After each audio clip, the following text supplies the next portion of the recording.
Hi everybody, and welcome to Gravel Union Talks, a podcast series full of inspiring stories, news and events from the world of gravel.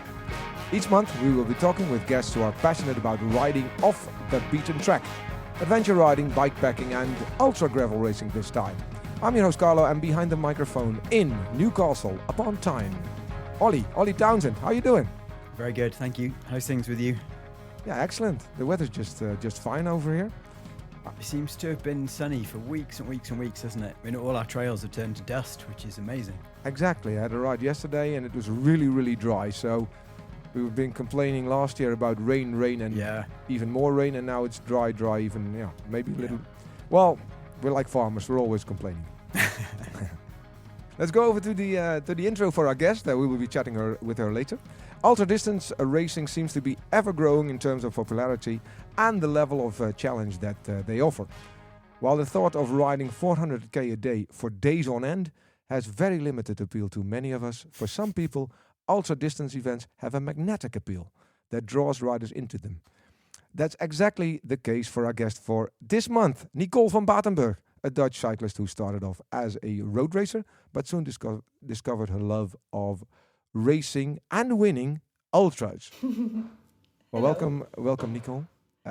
Thank you for the invite. Well, we'll talk to you in a bit, because we start off with the main topic of the Gravel Union website this month, Olly. And we're going to talk about a mix of things. It all came about, but obviously we do the newsletter each month which goes out, and it struck me that there's lots of different types of gravel, and so essentially that was what this month's newsletter is about. So for Nicole, gravel racing might be doing 400 kilometers a day. For some people it could be doing 30 kilometers a day, it could be riding in the mountains, it could be riding flatlands, it's all sorts. So if anybody who's ever been to Southeast Asia, a lot of the countries, they have a saying which is same but different. And I thought that kind of summed up eloquently what gravel is all about, that it's everybody's version of gravel is slightly different, but it doesn't mean it's not gravel riding still, and it's still fun, whether you race or you bike pack or you tour or you just go ride with your friends on a Saturday and go to a cafe or whatever. So I thought this month we'll cover a mix of different types of gravel to show what's out there. Yeah, it's funny that people have their own definition of gravel. Well, we do events all around Europe. And, many times you get people come over and say, well, this is not gravel. It's too stony, it's too rocky, it's too this, too that. Yeah. And so gravel is, your local gravel might be not the gravel that you can expect abroad. Yeah. You've picked 3 articles to have the variety of gravel made clear. So the first one this month came about through a local rider to where I'm based, a lady called Abby Fisher, who got into gravel riding during the COVID lockdown, and she was it's all about community but also about wildlife, which isn't something we've studied or looked at or focused on before. And she combines bird watching and gravel riding as kind of combining all her passions, and she runs local rides all over the UK, which are fairly gentle gravel riding, and the riding isn't the focus of it at all. It's just the means of getting to where she's going, and then it's all about the bird watching and the wildlife spotting when she's there. And I joined her on an early morning ride up in the northeast. We went to a bird hide that she knew and just had a really fun morning, and we looked at the wildlife and we chatted, and she gave me some great insight into what she does and why she does it.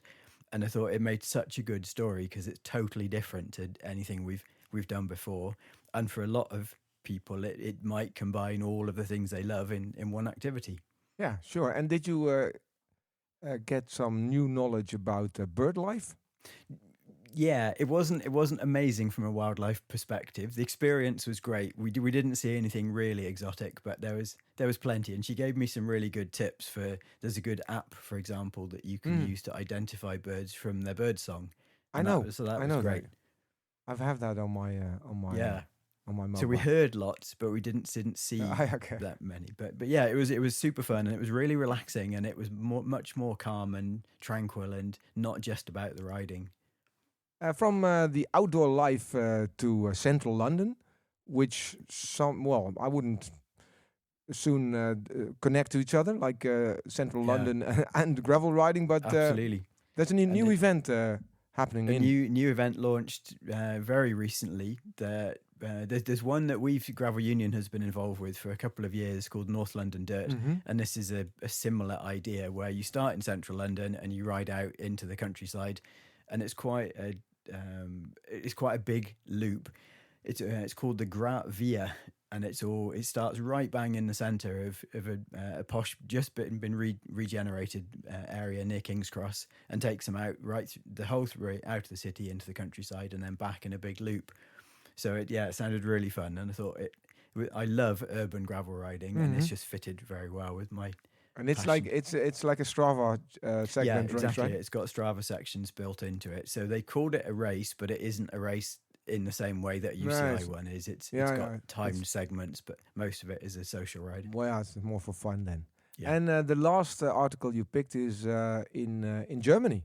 Yeah, about cobblestones. We seem to cover cobbled riding or pavé or what do you say in Dutch? Heisse, something like that for gravel for cobbles. Sorry. Kasseien. I pronounced it totally wrong. Okay, there you go. Kasseien. So people who love gravel riding might also love cobble riding. That's the weird tenuous link, that it's about riding away from the road, riding on different surfaces. And we've done a lot of stories about it because I love it and lots of our readers do. But this time was all about German equivalent. And it's our regular contributor, Timo, ran an event. Timo's great. That based around Paris-Roubaix, but the German version of it. And he called it a day in hell to fit nicely with the proper Paris-Roubaix. It's also nice to read because of the history. It goes way back. It's I think it's an area with a lot of vineyards also. Yeah, and so the cobbled tracks are built by farmers, sometimes hundreds of years ago, to get between the different vineyards, and they're still there. And I didn't realize how big a network it is. And as he said, there's hundreds of kilometers of them. So let's go over down south to Rheinhessen for those who want to do the cobblestones, the Kasseien. Let's head over to our main guest of the day. Great. Hello. Hi, Nicole. Thanks very much for joining us. Yes, thank you. Thank you for the invite. Now, we're going to start off with a little icebreaker, first of all, so that we get to know you a bit more, because we always ask people to introduce themselves, but Carlo's already done a good job of doing that. So instead, we're going to say to you, what was your first bike when you were a kid, and how much do you remember about it? Well, not that much, but recently I saw some pictures. I was only, I think, like 3 years old, maybe 4 years old, and it was a yellow bike, and I know that I used it a lot. My parents told me as well. I was always like racing on it with my little brother. But in the Netherlands, it's very common that you start cycling when you're very young. Yeah. So I didn't do any like road racing afterwards. It was just for going to school and playing outside. But yeah, I do have good memories. Great. Carlo, what was yours? We never talked about this. I had an orange one. And I was, my parents sent me to school with my sister when I was 4 years old, and I had to ride like 3K to the school. And that's like Nicole says, it's very common in the Netherlands that we didn't wear helmets or anything. We just when I just grow up with it. We just do it, and it's not like you said, Nicole. It's not that we have like a racing culture. No, cycling is just cycling. I think every Dutchman owns like 4 or 5 bikes. Always when you explain to someone, if you have to go somewhere, then you say it's like 20 minutes, and then you mean 20 minutes by bike. By bike. So you always, when you talk to someone from another country, you always have to say by bike, because otherwise, they don't understand. Great. Okay, so if we were going to ask you to describe yourself in 3 words, which 3 words would you pick? I had so many hours on the bicycle this weekend. I should have think about it, but maybe I would say driven, probably. I think flexible, like I can easily adapt to another situation, maybe.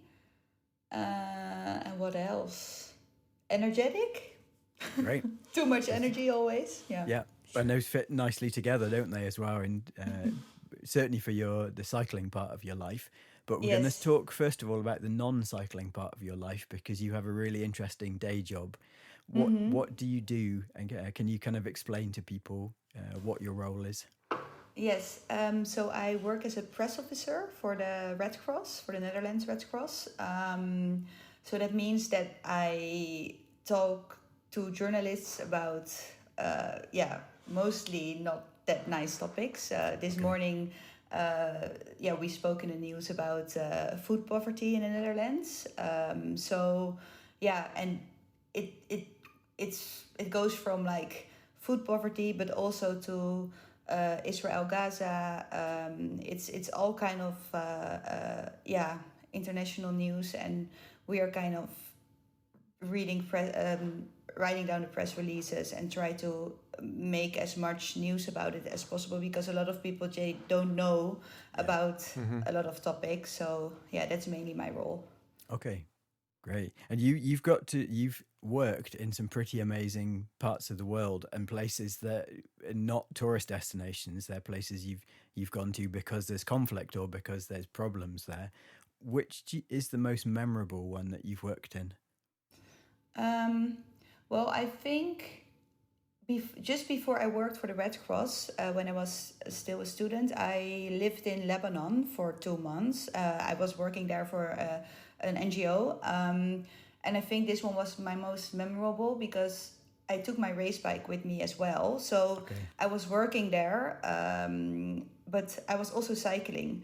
And it was such an amazing experience, because it was quite tough for me, because for the first time I was working on not that easy material, and I had in the weekends I had some free time to go on a bike and talk with local people, talk with the locals there, and they taught me so much about their culture and everything. So it was a very great way to connect with the people there. Yeah. Great. Are you tell us a little bit about your life, your adult life as a cyclist. So when I was doing some research into your background, there's a whole lot of good stories about your first ride and how you went from something fairly gentle to something fairly hardcore pretty quickly. Yeah. So can you tell us a little bit about that? When did you first when can you remember getting a bike as an adult? Well, I was already pretty old. I was 25, I think, or 24. So before that I was doing some rowing, running a lot, but I got some knee problems, and people were saying to me, you need to find another sport, so just try a race bike. But I never thought about doing it. I was always very annoyed by my dad watching the Tour de France on TV and everything. But then I bought my first road bike, and when I got it, I was like, okay, well, tomorrow I'm going to cycle back to Amsterdam to my room from my parents' house. And my parents are like, but you've never tried anything on your bike. How do you think it works? And I was just like, well, I will just go. I will see. So I started, and I was so amazed. And I was like, is this the Netherlands? I didn't know the Netherlands was this green. Really, it was mind-blowing for me. And I just loved it so much. And from that moment, my rides became longer and longer. And also my friends, they were like, why is Nicole not coming out with us anymore? Because I was just spending time with myself on my bicycle. Instantly hooked. Yeah, sure. Yeah. It was crazy. It was really crazy. And then after 1 month or 1.5 months, my parents, they went on holiday to Schiermonnikoog. It's an island in the north of the Netherlands. And then I was like, I'm going to visit them, but let's just go there on the bike. So I got 4 slices of bread, maybe. I had nothing else with me. I had my phone for navigation. And I was not prepared at all. I didn't even know that you have to pump the tires, because the bicycles that we use for daily movement, you never have to really put air in them, maybe once in half a year. So I had no clue that with a race bike you have to do this almost every time you go. So on 3 bars I cycled to Schiermonnikoog, and everything went wrong. I almost missed the ferry, but yeah, I arrived, and it was like 180k or something. And wow. yeah, I loved it. I had so much fun with myself, and from that moment, I was, I think, obsessed with it. Yeah, and I started to join a group in Amsterdam and started to do more group rides and also some racing. And yeah, I really only wanted to cycle, basically. Yeah. Great. That's a heck of a way to get hooked. To go from a little tiny distance to a huge distance instantly, and now you've just got longer and longer and longer. We're recording this on Thursday, and you have literally just finished, haven't you? A few days ago, your latest ultra race, which is called the Utrecht Ultra. Is that probably not pronounced quite right? But close enough. How did it go? First of all. Well, I have to say, I'm talking now, but my brain is still not really working properly. I really have to search for my words because, it didn't really go that well. I mean, I became first woman, so I should be really, really happy and proud. Yeah. But it wasn't a good experience because I became sick after the first checkpoint. So I was doing really well. I wanted to finish in 48 hours, but I got stomach problems and I had to throw up many times. Ugh. So I went into a hotel and then I slept a little bit. And I actually thought that I was going to scratch and I needed to stop. But I woke up and I was looking at the tracker and then I saw that the second woman, she was only a couple of kilometers ahead of me. And I was like, oh, actually, I can still be first woman. So maybe I should just give it another shot. So then I started again. But it was very horrible because I couldn't eat. I cycled on like water with sugar in it and I took some Himalaya salt with me and I had a lot of Martin. I took the Martin, know the Martin. So I had a lot of these packages, but I was only drinking calories. So it was very, very hard. Yeah. And how big an event is it? What's the total distance? It's 1,000 kilometers. Wow. With no solid food. I did have some. I had like a baguette with nothing. I had plain wraps. Okay. And maybe like at the end like 2 Snickers. And every time when I was eating something, I had to I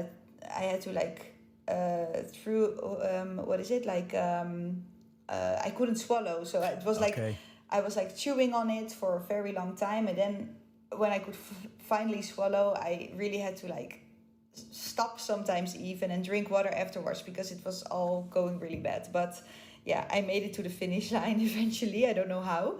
Great. At some point, I went 10 kilometers per hour. I couldn't go faster than 10 kilometers per hour. Yeah, it was. But is there a point in time that you also reflect and think, okay, is this doable? Is this healthy enough? You know. Yes, but. Or is the will to get to the finish line driving you forward? I was really also a bit angry on myself because I was like, why is it that I cannot stop? What is it in me that I need to finish this? Like, but for some reason I wasn't feeling that horrible. I was still able to. I was just saying to myself like, yeah, just imagine that I'm on my normal city bike and that I just have to go from one place to another and. Yeah, I don't have to go fast. I just have to make it to the finish line. I was really playing tricks on myself, and then I made it. But and I was also just having a lot of jokes, inside jokes with myself. And for some reason, I can still keep pushing. And then I was there. Took a long time, but but I wasn't. I was still. I know that if I even.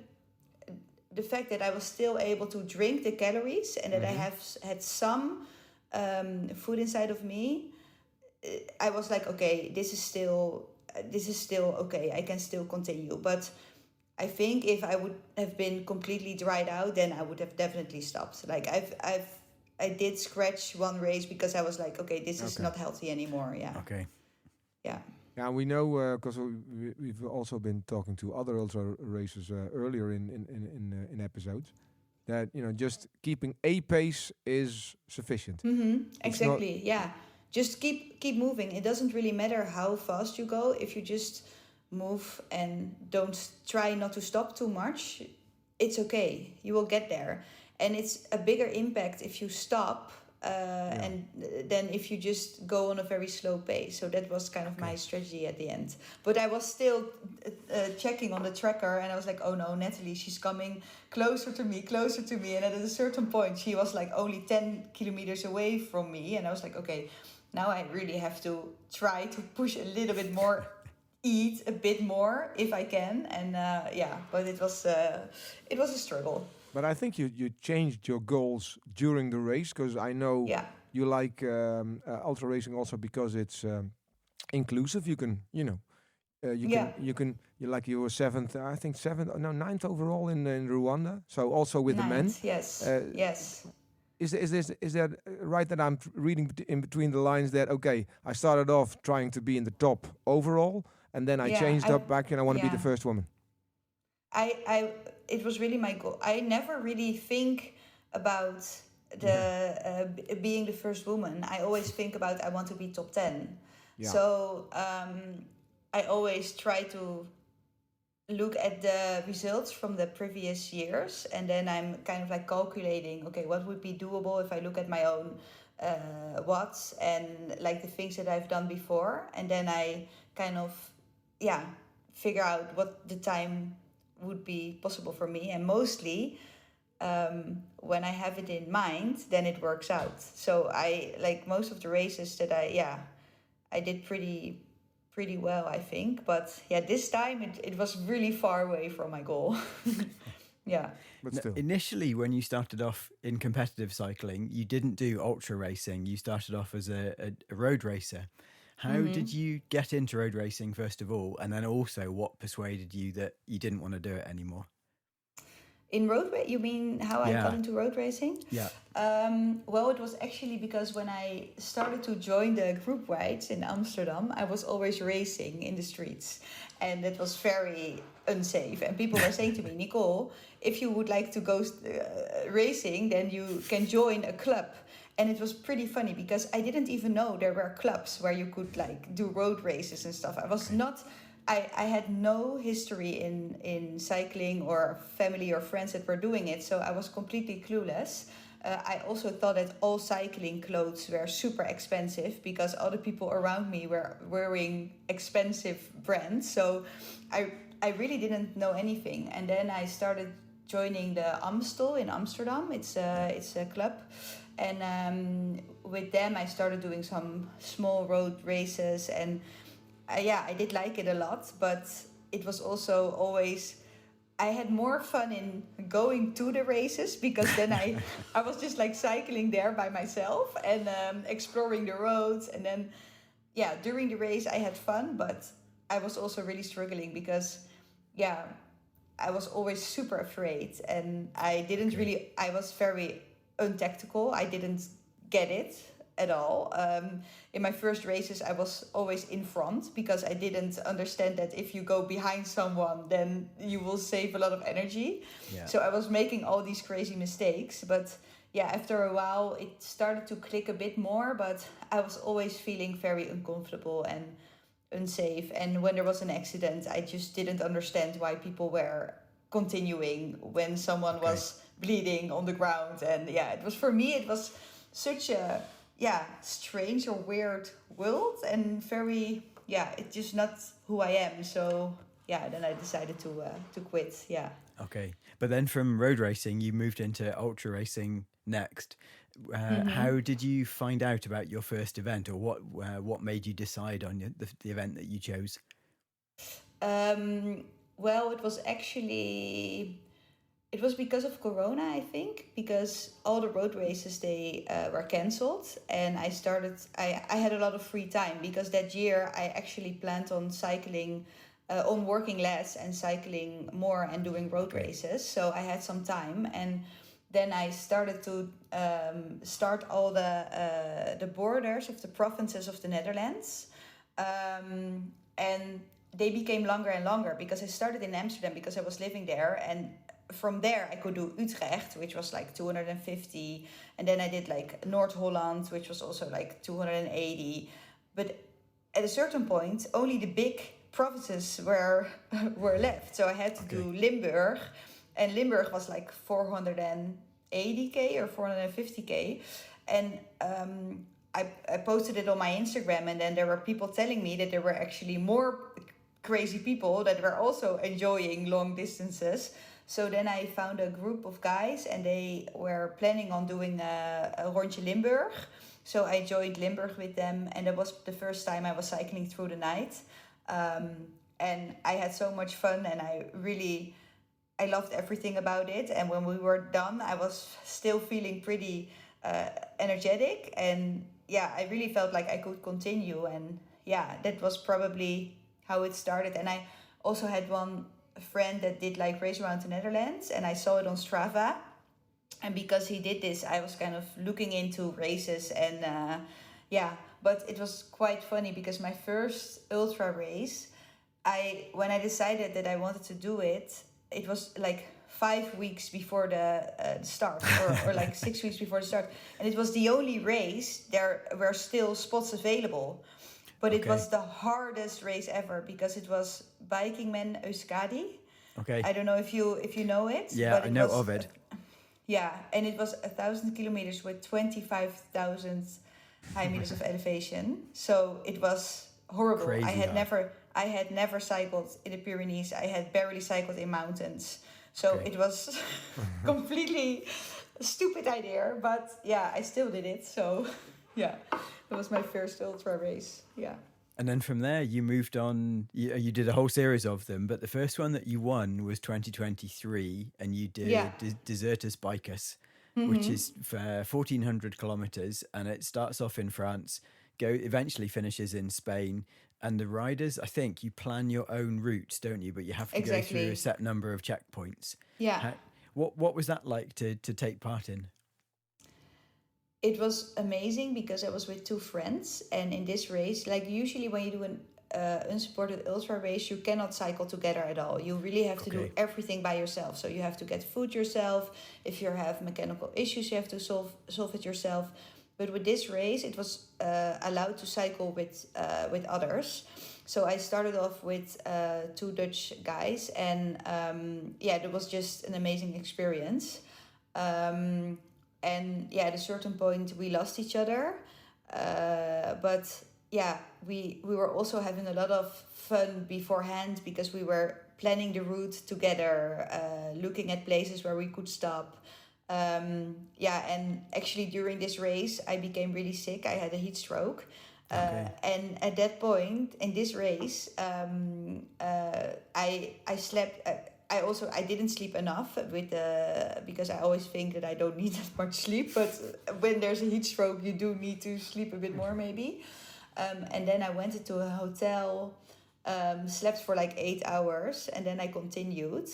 And I made it to the finish line. And actually during this race I did this weekend, Utrecht Ultra, I was really thinking about Desertus, and I was like, okay, I have been sick during an ultra before. I know how this works. I just need to sleep. I need to listen to my body, and then maybe I will be better. And yeah, it worked. So yeah, you really take lessons from every race that you're doing. Yeah, it's an amazing event, and I would really recommend it to people because yeah, also the organization is extremely nice, and yeah, it's a lot of fun. Yeah. Do you think you did anything differently when you took part in that one that meant that you were the first woman to finish compared to the previous ones that you'd done? Or was it the sleeping and the looking after your body? Was that the main thing you think that made the difference?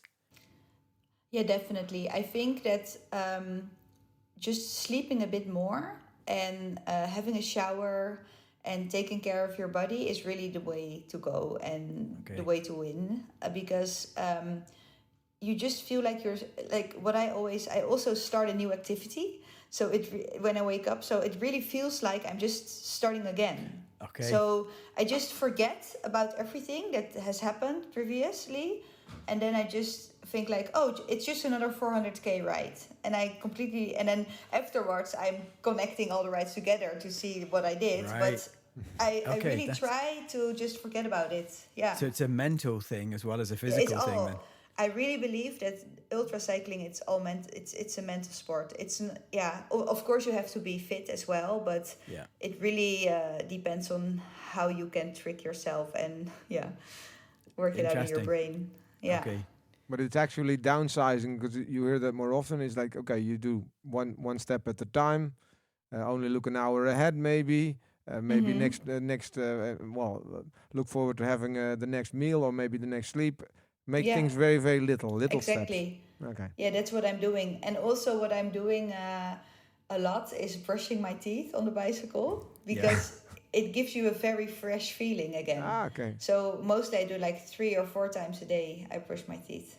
Just when I'm cycling, I love it. I've heard that from other ultra riders as well. Mark Beaumont, the chap who has the round the world record at the minute, he does it a lot, and he said it's mentally makes a huge difference. It makes you feel fresh. Yeah, definitely.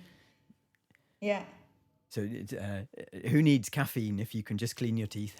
Exactly. Yeah. Take good care of yourself, and also psychologically, it's like, okay, if you brush your teeth, then you feel that it's like closing off like a small segment again. I can imagine. Yeah, and I always ask myself 3 questions when I'm feeling bad. I always ask myself, what was the last time I eat something? When did I sleep for the last time? And what was the last time I stopped somewhere and took a short break? And I actually learned this only a couple of months ago, but since I'm asking myself this during an ultra, it really it works out really well. Yeah, it's a really good way to go. It's good tips for anybody listening then who wants to try an ultra. Those Nicole's top 3 tips. And even those but actually they are Gert-Jan Schilder's tips, because otherwise he's going to be angry with me that I because he. Yeah, credits to Gert-Jan. Credits to Gert-Jan. But also good tips for people who have like a lower threshold and feel sorry for themselves after 100K. It's like if you do the small steps, it's like I think it will help also people that do long distance rides for them. Some people think 120 is long enough. Not for you, Nicole. Exactly. I know, but earlier this year, you went to Rwanda and did the race around Rwanda, where you finished first, and you were the 9th finisher overall as well, which is incredible. For anybody who doesn't know about the event or about Rwanda, what was that like to take part in? I think if I could summarize, it was just crazy. It was really crazy. Yeah. Amazing, but crazy, because it's so different compared to all other ultras that I've done, because there's people everywhere, also in places when you don't expect there be people. So it's just a completely different experience, because mostly when you go cycling in the mountains, you don't see people for hours, but in Rwanda there's people everywhere. I think there live like 14 million people, and it's smaller than the Netherlands. Okay. So the density of the population is very high, but it was very incredible, and the scenery was changing all the time. We went up very high, but also pretty low, and at some places I thought, is this Rwanda or am I now somewhere in Southeast Asia? And it was really it was changing a lot, and because of this it went by so fast, and before I know I was done. Of all the ones you've taken part in so far, which was your favourite? And have you figured out why it was your favourite, if you can identify one?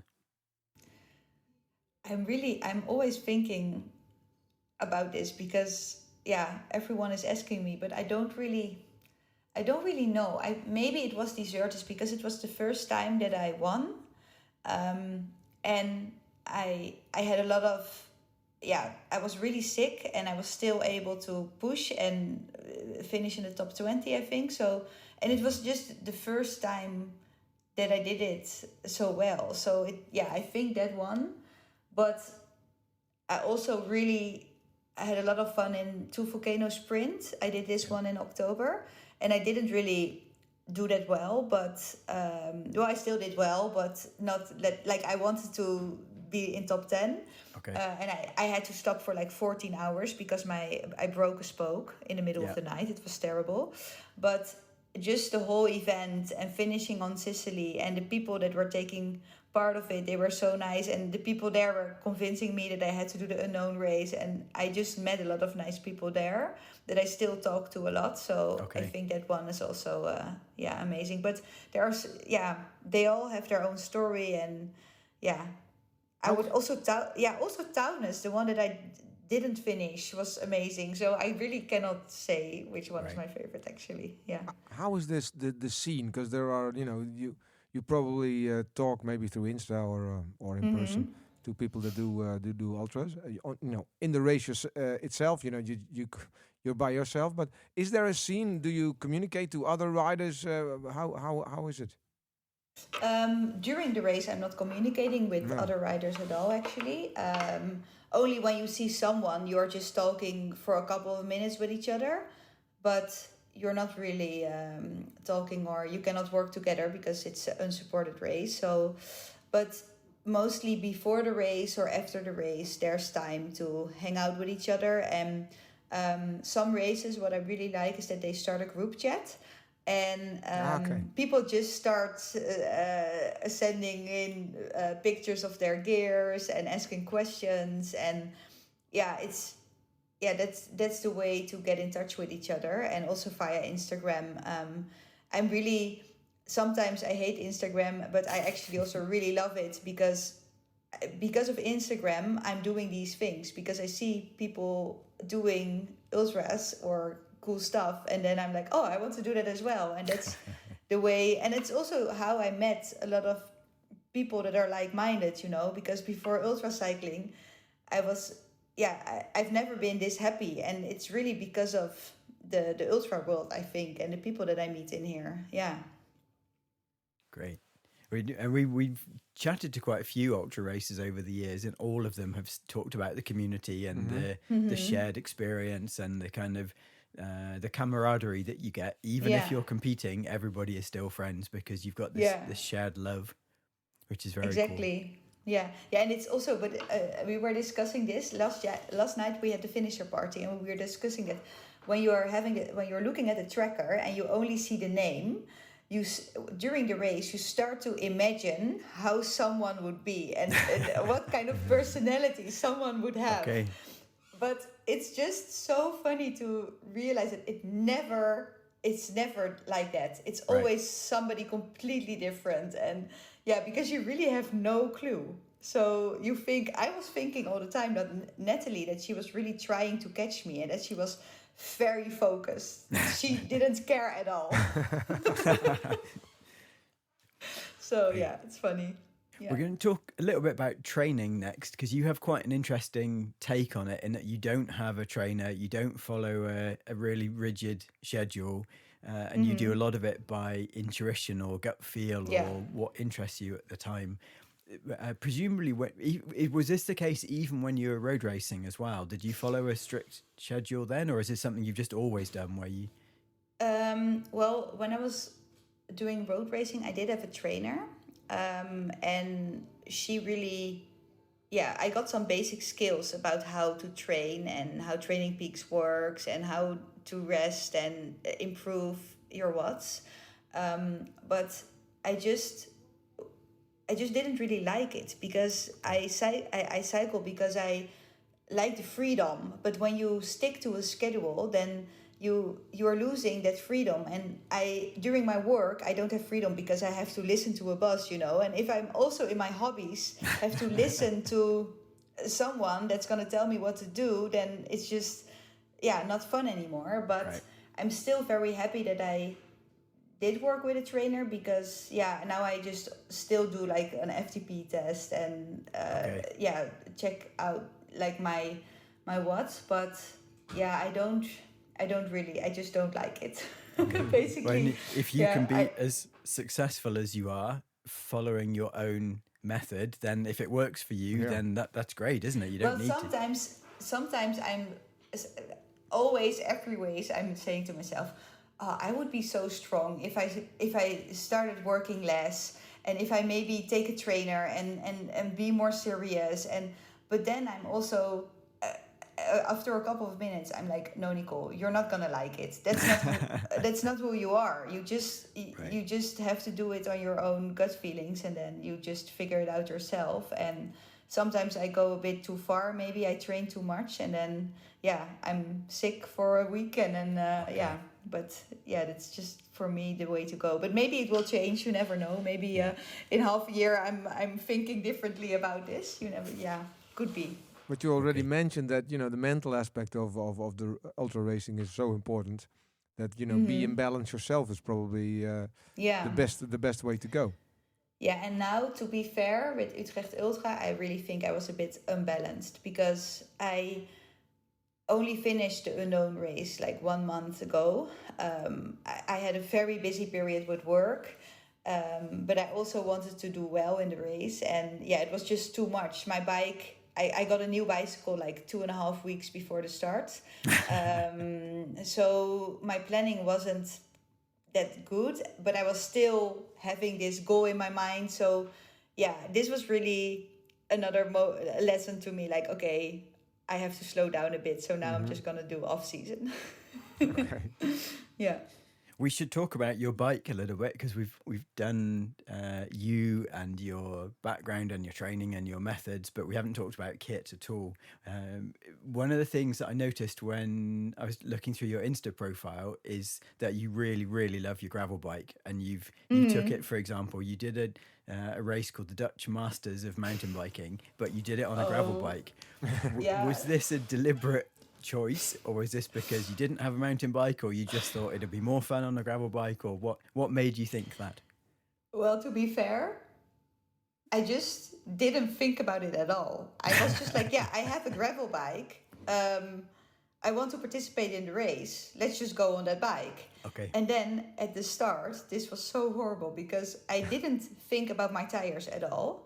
I was just like, these tires, they are fine. But then at the start, there was a guy that I know, and he said to me, "Oh my God, Nicole, are you going on these tires? Are you sure? Are you sure you will make it to the finish line?"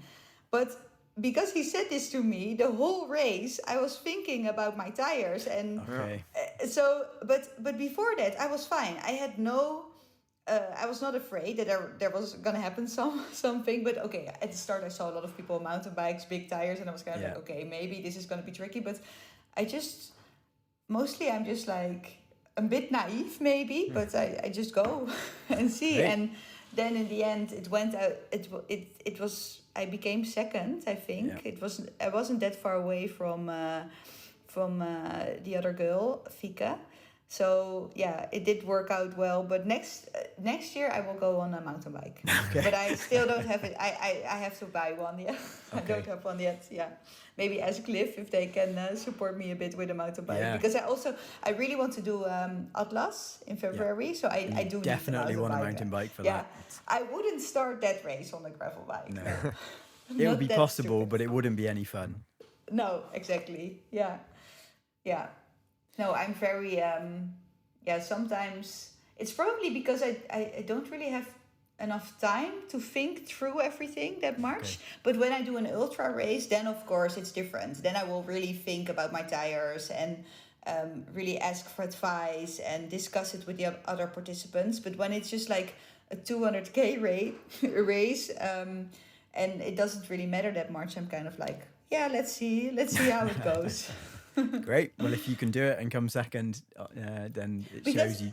That's also in the past, people also didn't really think that much about everything. Like sometimes I'm thinking like 50 years ago, people did like Paris when they did this race for the first time. Look at the bicycles they were using, and they were still making it.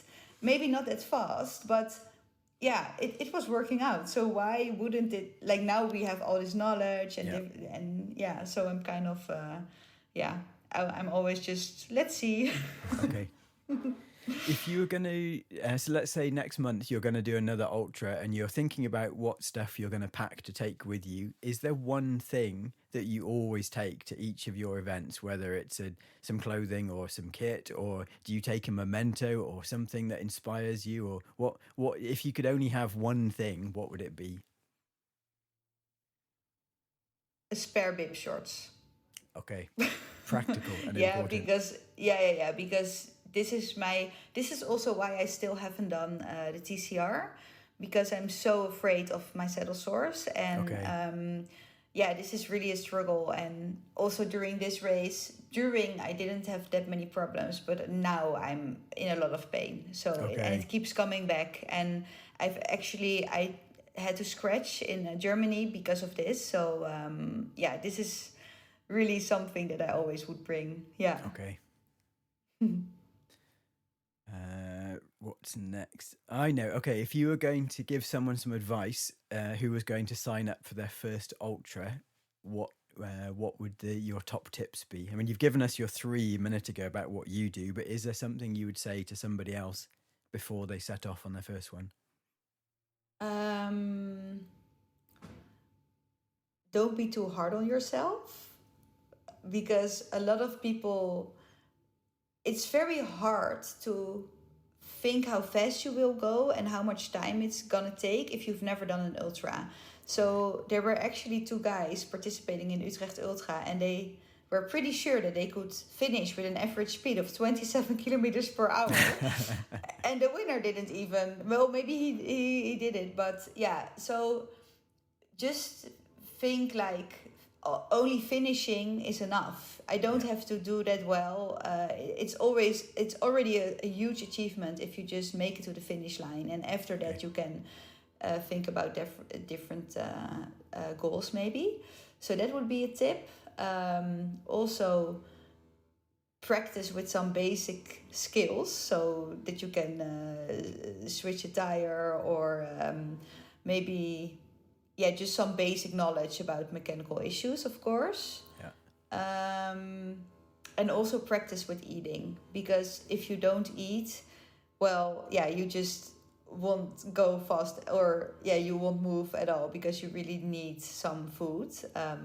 And after this weekend, I can really really say you will go really slow if you don't eat. 10 kilometers an hour. On a flat road, not even on a hill. It was completely flat next to a canal. It was really... We were checking the segments on Strava last night, and I was actually the slowest one for ever. I think there was only one person ever that was slower than me on that segment. And he had a flat tire on the segment. Before we head over to the final question, there are a lot of people watching you during the race. It's called dot watching. It's so, it's really peculiar and also tied to the ultra races. Maybe you can explain how does it work, and do you have dot watching friends, people that follow you and you only know them through social media, or do they actually come to a race and cheer you on? So during every ultra you get a tracker, and you put this tracker on your bicycle, so people can always see where you are cycling, and you can compare your distance to the other participants. So people at home, they can just follow you along the route. They can also see when you're stopping and when you're moving. And it's really something that people get obsessed with. I know a lot of people that are on during work days, they're just refreshing it all the time.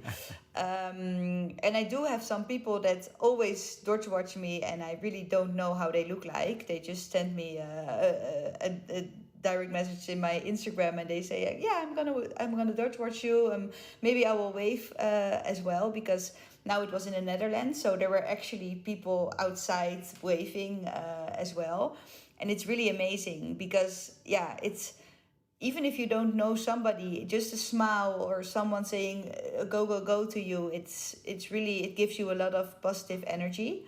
And I love doing it. And it's also, when I don't know people that much, or I just know them from Instagram, I just like to dodge watch, because it's always interesting to see what somebody is gonna do, and it's quite fun. And also the reports that they're writing on the Dot Watcher website, they're always so good, and I'm always a bit sad when there's not that many updates during during an event, because I just love to read it and follow. Great. It's not something I know much about at all, so it's good. I should have to start to get hooked on it. Yeah, it's dangerous because it takes up so much time.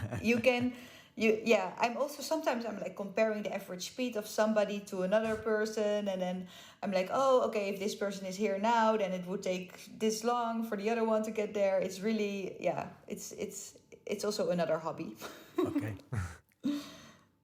Right, we're nearly at the end, but we've got one good question to finish off with, which is if there's anywhere in the world that you haven't been yet to ride your bike, where would it be? Hard one. I just watched Lael Wilcox movie of the ride that she did around the world, and then when I saw when I saw her cycling through New Zealand and Australia, I was kind of like, oh, that would be very amazing to go there someday. But I don't really, it's actually too hard to say, because even here, just very close to home, there are beautiful places that I would like to go to, like Norway or maybe more Eastern Europe. Too many dogs there, but yeah, I would still I would still like to go. So it's really hard. I think there are too many beautiful places. Yeah. In which case, we'll ask you one other question then. What's next on your list of events that you're going to do? For now, I'm taking a break. Okay. I really need a break. Because you've done a lot, haven't you, already this year? It's way too much. Yeah, okay. I regret it. It was too much. So I will take a break, and then in October I will do the Trans-Pyrenees. So that's going to be a long one. It's going to be 2,000 kilometers. Wow. Gravel this time. For the first time they do gravel. Okay. And yeah, you have to build your own route. And it's going to be cold probably because it's October already. So maybe snow even. Yeah. I practiced with the cold in Italy in the unknown race. So that's helpful. But so that's going to be my training for the TCR, for the Transcontinental. Brilliant. Because that's what I'm definitely going to do next year. Yeah. Okay. Once you've got some more bib shorts. Mm-hmm. Yeah. Hopefully. Brilliant. Well, you've given us tons of good insight and hopefully lots of inspiration for our listeners to try out something for themselves. Absolutely. So thank you. It's been just really great. Just go on a bike. Yeah. Go on a bike. Exactly. Make some sandwiches and just go. Exactly. Take 4 slices. You're good.